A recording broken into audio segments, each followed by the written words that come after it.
phone and my computer. Good for you. Oh, well, we won't worry about it. I don't know how to make it stop.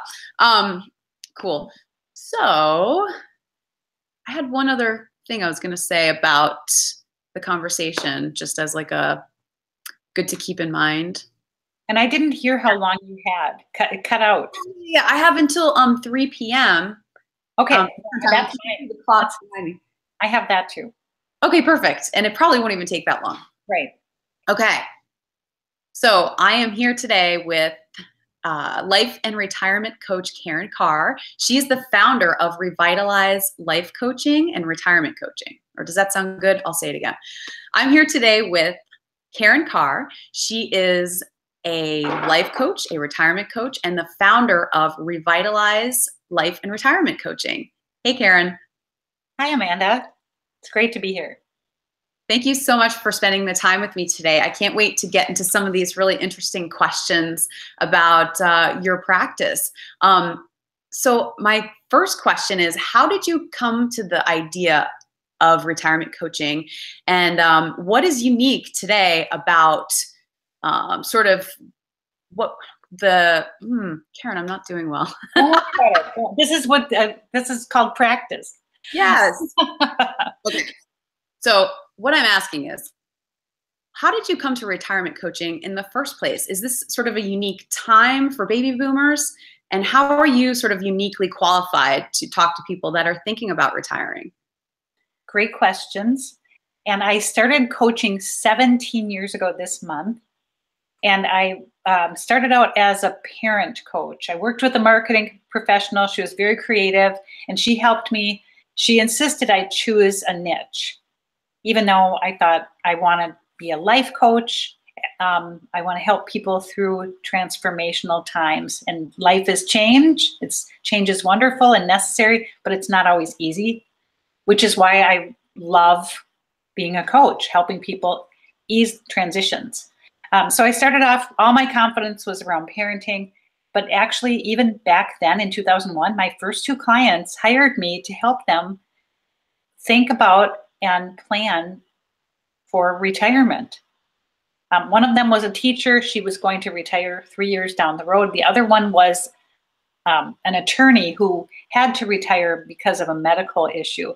Well, life comes full circle. So I spent 15 years coaching people, parents around parenting, and then that transitioned into women in transition. And then this last year, it just became so evident that people wanted help planning their retirement lifestyle. And now half my friends, well, I'm a baby boomer, and half my friends are retiring. The other half of us talk about it. And a lot of people don't like the word retire.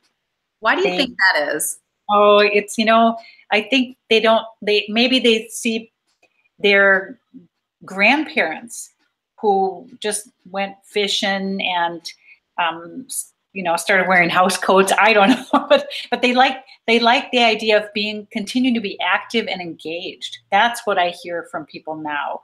How, even people before they're retired, a current client is saying, oh, maybe I should volunteer for this agency again. I loved doing that in the past.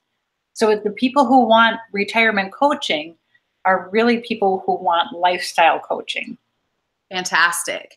And yeah, I think that is a unique thing about baby boomers. It maybe is a new thing. I'm not entirely sure that, people have this idea and this desire they want to continue to give back or have a unique contribution.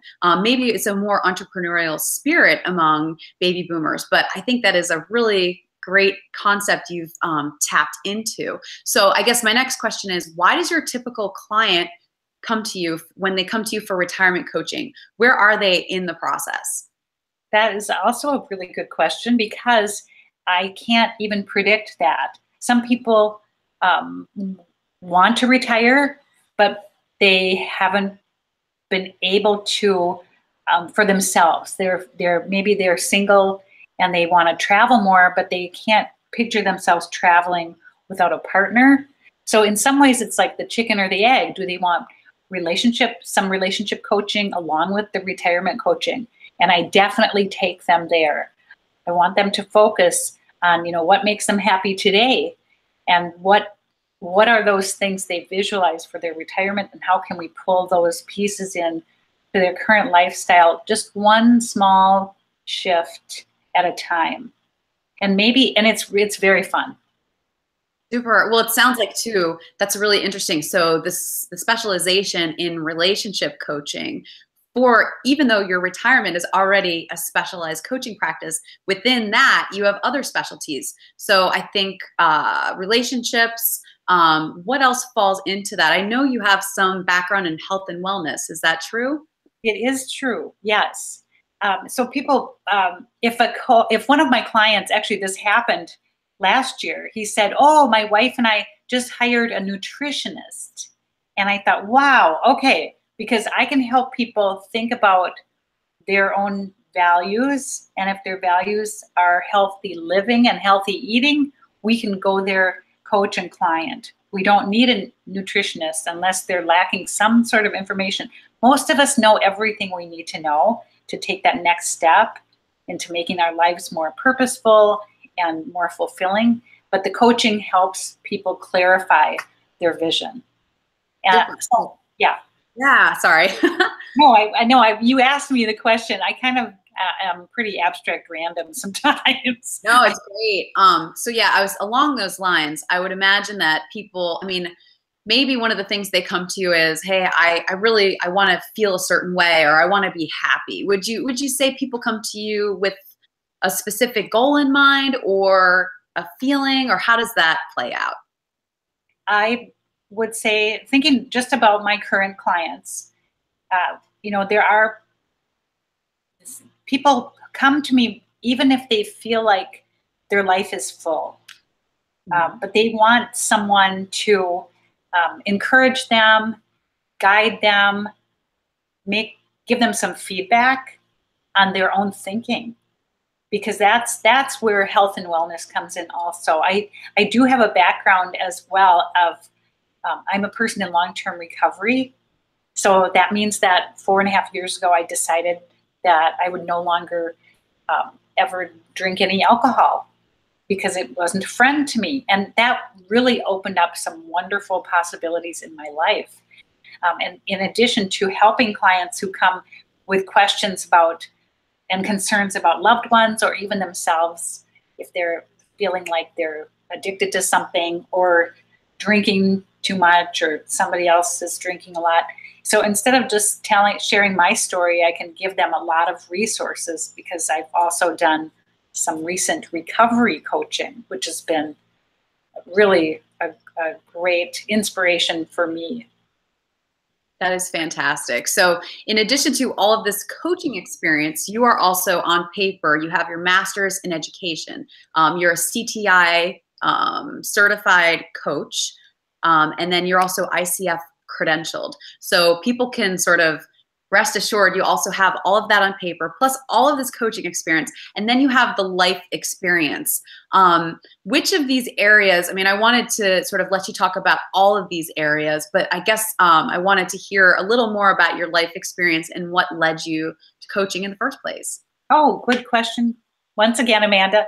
So when I was back in 2000, I was a middle school English teacher, and I enjoy being with young people. I love literature. I didn't love giving grades so much. And so there were a lot of things about it that I didn't feel 100% that this was the right career choice for me. And then, as happens for many of us, a big thing happened in my life. My father passed away. And what happened then was it was a turning point. It became a turning point because I, went back to the classroom. He died in January, and I went back into the classroom, and it was probably March, and I was still grieving. And I was, one of the students, I remember asking if, how I was doing, and I was just beside myself. And I just thought that was so, I just felt too emotional to be a great teacher. And so I really, kind of took a closer look at my actions and my career. And I was able to attend a one-day seminar that was put on locally by a career counselor, and Anne Bancroft was there, and she was speaking, and she was an inspiration. And I was, really just in the new place of what else is there for me? Where am I going to feel like this is the right fit for me? And I discovered life coaching. I did a little research after that one-day seminar, and I was still in the classroom, but it really felt like, wow, coaching is the right place for me to be.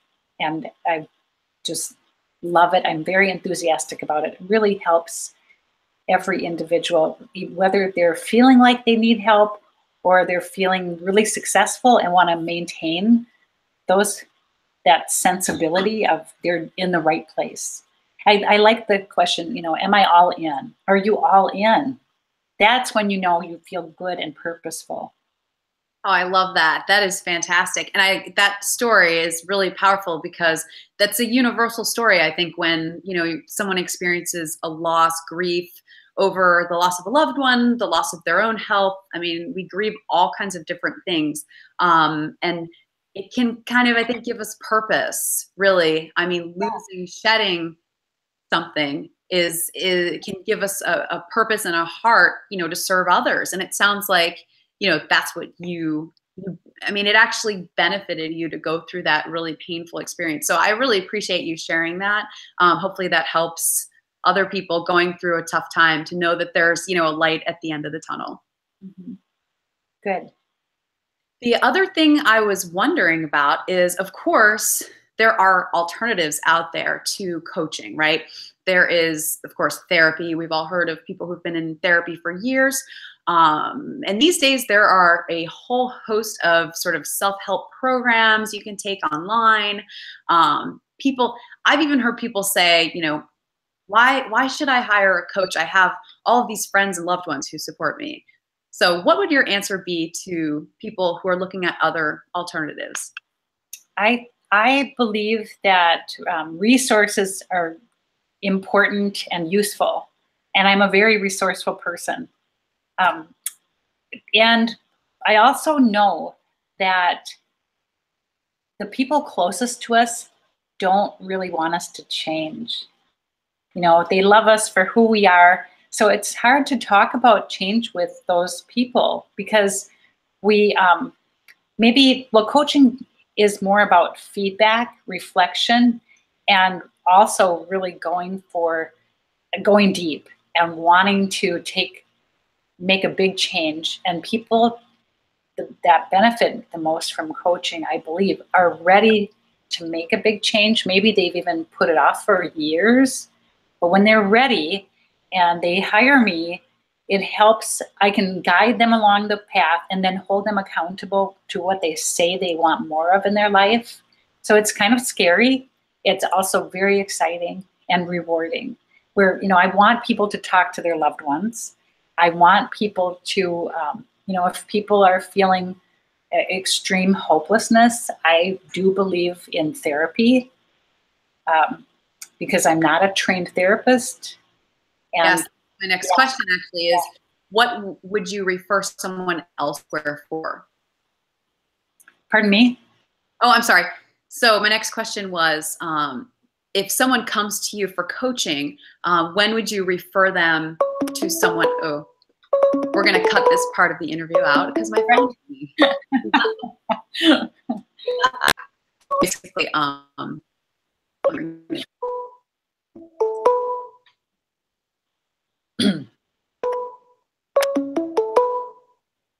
hopefully that's it.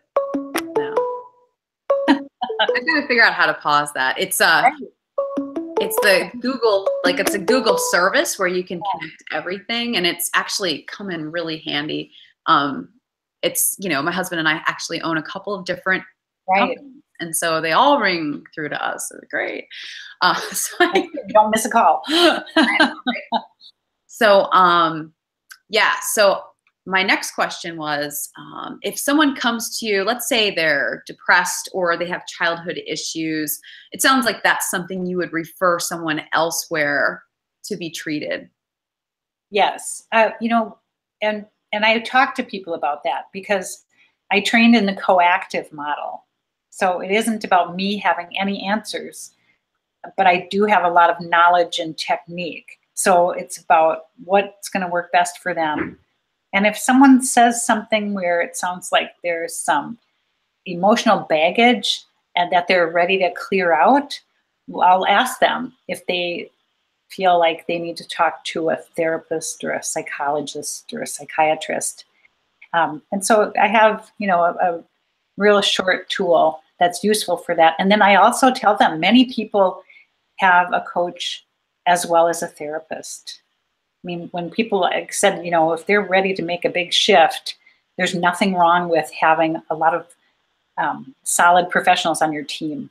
And I think that's a really valuable service that you provide, because I have talked to so many people, friends of mine, acquaintances, who they know they need something, but they're not sure if they need therapy or not. So, that is a valuable service to say, you know what, you don't, in my professional opinion, you either don't need therapy or, yeah, you actually sound like the type of person who would really do well. Let me find, help you find the right therapist for you. I'm assuming you probably have a bunch of people in your Rolodex. I do. Yes. And awesome. And one of those, if you've done Strengths Finder, have you done that? Yes, I have. And that's another thing too. I wanted to be sure we touched on the tools that you use. I know you use the Wheel of Life and the Strengths Finder. What other sorts of, assessment? Well, I know you were going to talk about Strengths Finder, but as you talk about that, I'm curious about what else you use for people. Oh, there's so many fun tools. And then there are so many basics. So basics are the life wheel. And then I also use a values list for a clarification exercise at the beginning of a coaching relationship. And then I also ask people when they decided what their priorities are, what their top values are. And then I help them align their behavior and their actions with those values. But I also am starting to ask them to go a step further, and it depends on the client, where they define each of those top possibly 3 to 5 values for themselves, and they share that with me because it really helps kind of pull out their thought process about who they are and who they want to be. That's great. It sounds like it probably provides a ton of, focus for people who might be sort of, when they first come to you, sort of all over the place. And then they're like, this is what it's going to take, to get me to the happy life, retirement, whatever it is that they're looking for.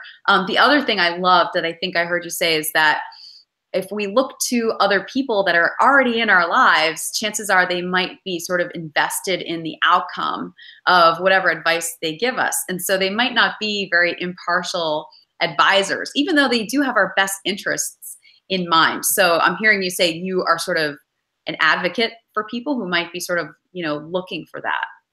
Yeah, definitely, because I don't give advice.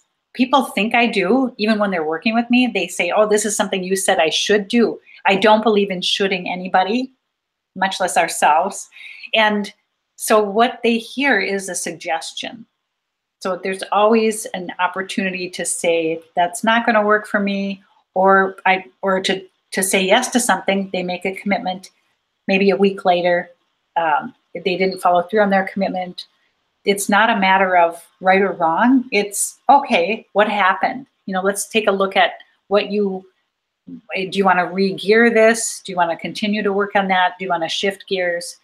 So that's definitely a coaching angle versus telling people what to do. Because if we don't choose it for ourselves, why would we want to make it happen? If we can blame other people, it's not really taking responsibility for our lives.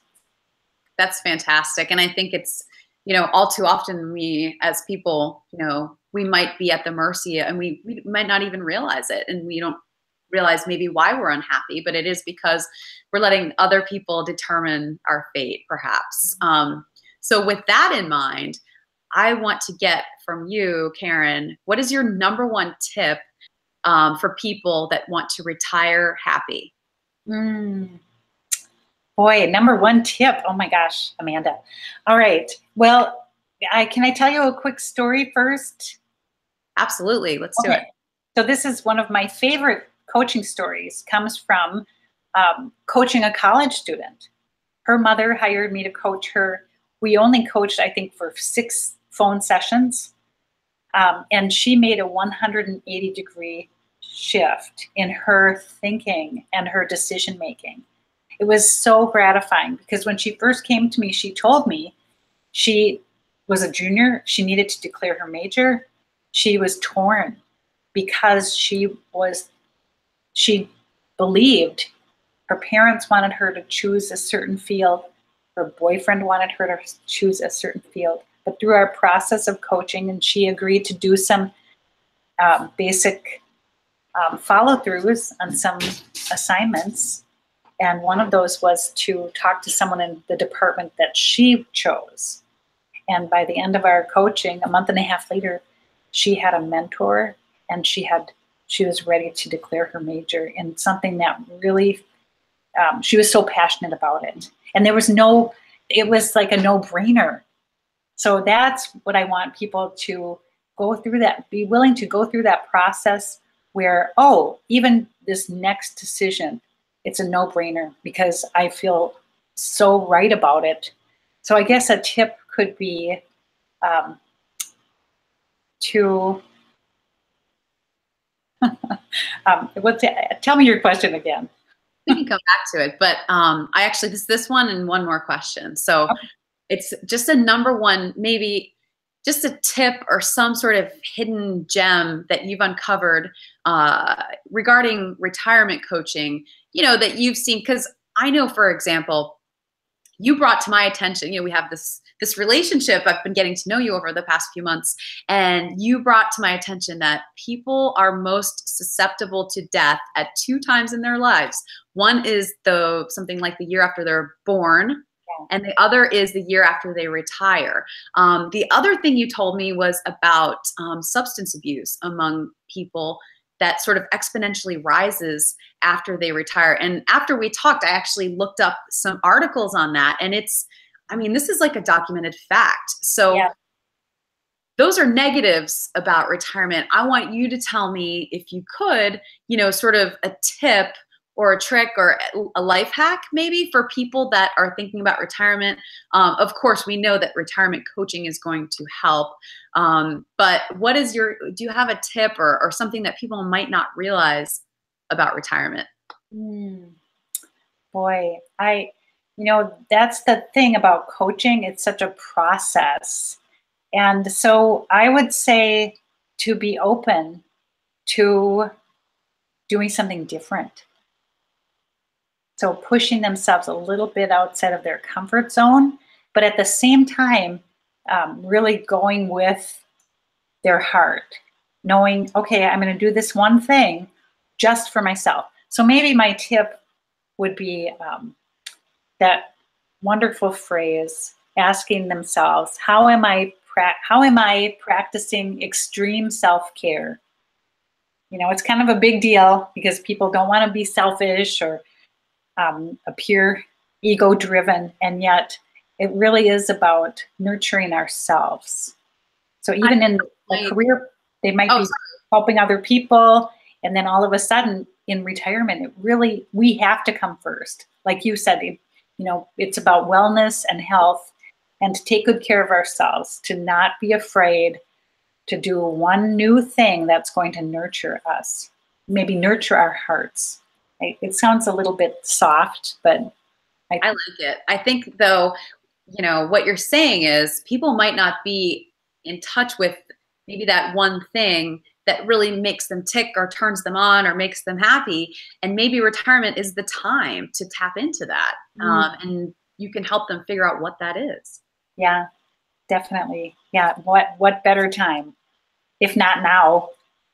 There's a play.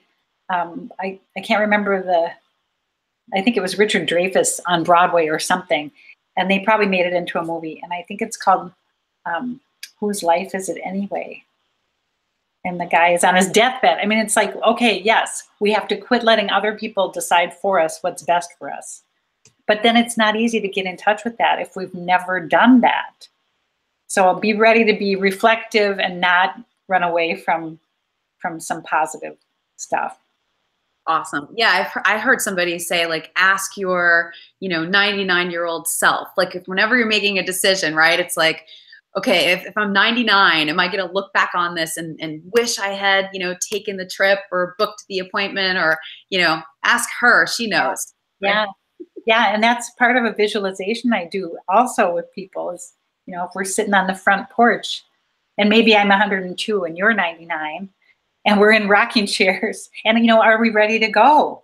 And why or why not? Is there one thing that we have to do? And that's a great question, because people, we judge ourselves. We say, oh, that's not a very important thing. But boy, if you're sitting in that rocking chair and you regret it, it's a big deal. So yeah, kind of that getting clarification on what's important.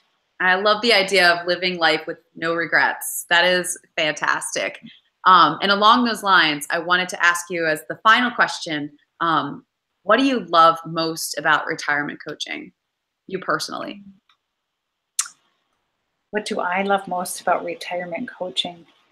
I love that sense of, that real sense that people are closer to their essential selves. That they're happier with who they are. They know themselves better. That's one of the beautiful parts, and it really does. It is a privilege to be able to get to know people better and help them get to know themselves better. That's really beautiful. And the other thing that you reminded of me, the other thing that you reminded me of recently was just what an impact music can have on our mood. Right. And so I wanted to conclude by playing one of Karen's favorite songs, the Happy Song. I think it came out like 3 or 4 years ago, but it's still such an uplifting, upbeat song. And yeah, Karen recently did a really beautiful post on her blog. You can read it. It's at www.revitalizecoaching.com about how holiday music was putting her in a really good spirit and a good place. But that's a tip you can use all year long if you're looking to change your mood. So we can conclude with some great music. And do you have any last thoughts, Karen? Well, just thank you, Amanda. You're one of the people I'm so grateful to have met last year, 2017. Awesome. I'm really happy to be sitting here talking to you, and I'm going to sign off, but we will actually still be okay. talking to each other. So awesome.